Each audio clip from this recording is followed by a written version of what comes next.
Hello everyone and welcome back to another tutorial for the Ramboat mobile game.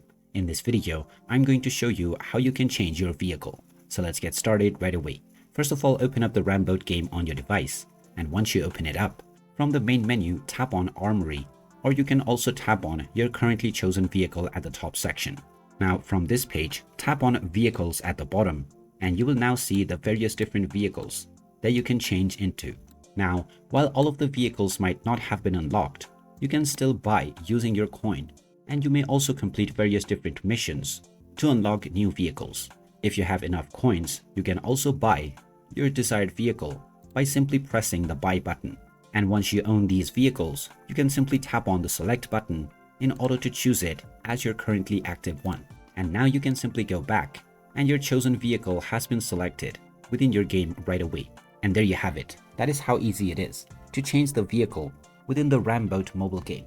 If you find this video helpful, don't forget to hit that like button and subscribe to our channel for more useful tips and tutorials. Thanks for watching, and I'll see you again in the next one.